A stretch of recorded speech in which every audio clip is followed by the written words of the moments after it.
S'il te plaît, va verser ça dans les toilettes. D'accord.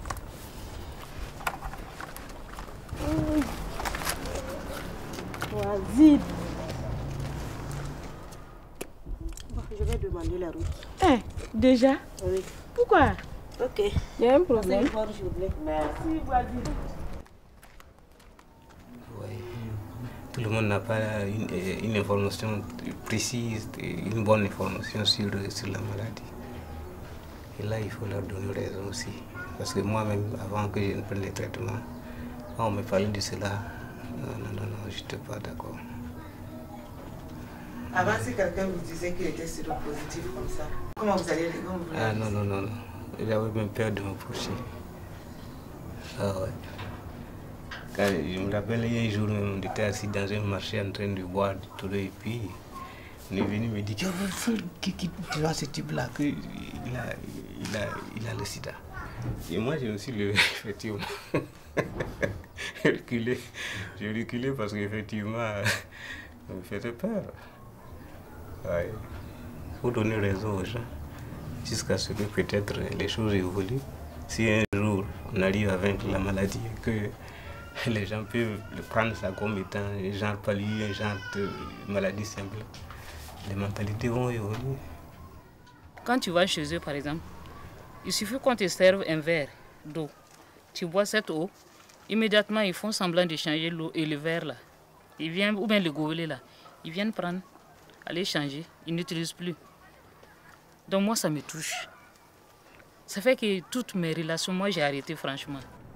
Il y a beaucoup de gens qui ont une pharmacie, mais il y a côté de la masse. Tu vas être CM, il y a une pharmacie comme d'eau.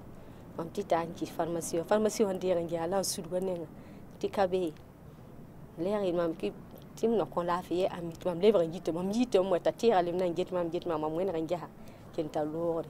Quand je partais à l'église, dès que je rentre, là où je m'assois, les gens reculent. Et les femmes même chuchotaient que celle-là, elle a le sida. Au moment où j'ai eu le traitement, et j'ai commencé à prendre la forme, j'ai commencé à m'habiller. Dès que j'arrive à l'église, je pars, je m'assois. Les gens disent, ah, celle-là, on l'a soignée, elle va contaminer nos maris. Personne ne veut qu'on sache qu'il a le sida. Je m'auto-stigmatise. Et c'est normal, je me méfie. Ça fait que même à cause du sida, moi, mes fréquentations sont limitées. J'ai peur de fréquenter les gens parce qu'ils me fuient une fois qu'ils le savent. Quelqu'un peut bien te fréquenter tout de suite là. Mais une fois qu'il est au courant là, il déserte. Même la bière là, vous ne pouvez plus partager ensemble. Il a peur d'être stigmatisé lui aussi. Le fait qu'il soit avec toi, on pense que lui aussi il est infecté. Il faut accepter, partager avec, si possible, l'entourage pour se faire accompagner. Parce qu'on peut facilement oublier. Il faut aussi accepter les critiques des gens ou bien les regards des gens. Et se dire que les regards ne peuvent pas m'empêcher de vivre ou de prendre mes produits. C'est une maladie chronique comme les autres, comme l'hypertension, comme le diabète, comme l'asthme, comme la drépanocytose. Nous ne stigmatisons pas les diabétiques, nous ne stigmatisons pas les hypertendus. Pourquoi nous allons stigmatiser le sida, qui est une maladie chronique comme les autres?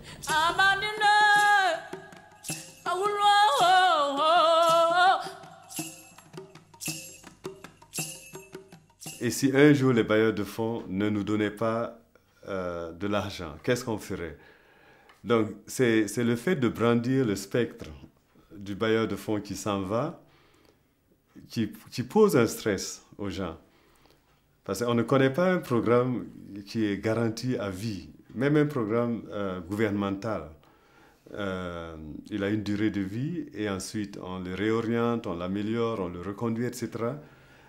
Mais là, on a trop brandi le spectre de « et si on n'avait pas les ARV ?»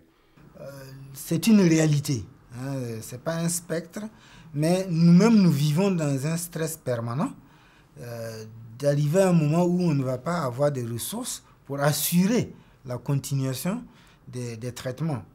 Le Fonds mondial, effectivement, on écrit des projets et on attend, une fois par an, il y a des appels à propositions que chaque pays soumet.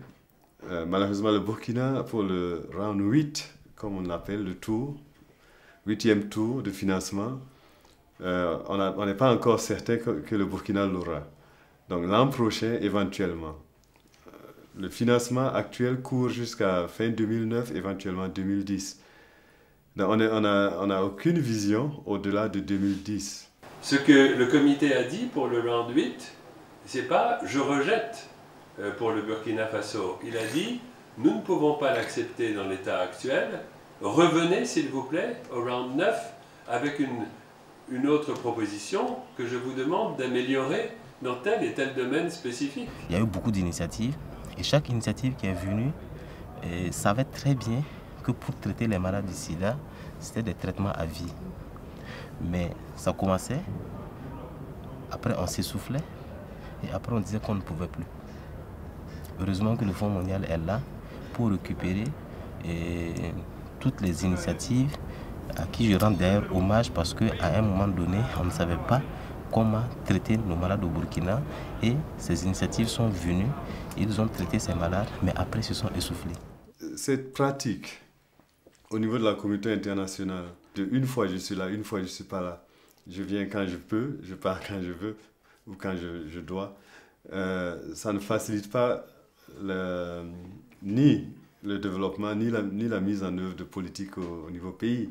Comme Esther, au début, qui avait 279 malades. Il y a également le cas du CTA avec la Croix-Rouge française qui appuyait. Il y a l'initiative brésilienne qui a appuyé dans le cadre de la coopération bilatérale, la prise en charge de 200 patients. Il y a l'Orange, il y a tout un certain nombre d'initiatives qui appuyaient la prise en charge par les ARV de patients burkinabés. En 2003, on a eu une situation, parce qu'on a affecté quelqu'un et puis la Croix-Rouge ne voulait pas qu'on affecte cette personne.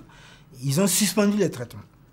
Ils ont suspendu les traitements. Donc pour 16 millions de traitements, il a fallu que le pays décide de trouver les ressources de 16 millions quelque part et on l'a pris sur le budget national. Mais je sais que toute l'équipe du secrétariat permanent et les partenaires qui interviennent ont conscience qu'il faut qu'on puisse disponibiliser les traitements. Quand on dit que le Burkina Faso dépense 12% de son budget pour la santé, c'est 12% de 100%. Si ce 100% baisse avec la crise, ça fera moins de ressources nationales également. Je redoute l'impact, d'abord l'impact sur les pays riches, qui auront plus de mal à donner des ressources, mais aussi sur l'impact sur les pays pauvres, parce que la crise, elle va aussi toucher les pays pauvres. L'espoir reste dans les déclarations récentes des présidents Obama, Sarkozy et Barroso qui réaffirment que les engagements seront tenus.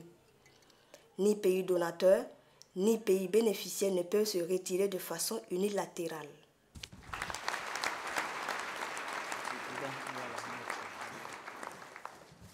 Bon, moi je pense que le traitement là c'est les familles avant. Les familles qui traitent la maladie avant le médicament. Donc si les familles acceptent, moi je pense que le traitement peut être bien fait. Le premier traitement d'un malade, c'est le soutien familial, c'est le soutien de ceux qui l'entourent. On peut dire que le sida ne tue pas. On peut dire qu'il ne tue pas, en fait.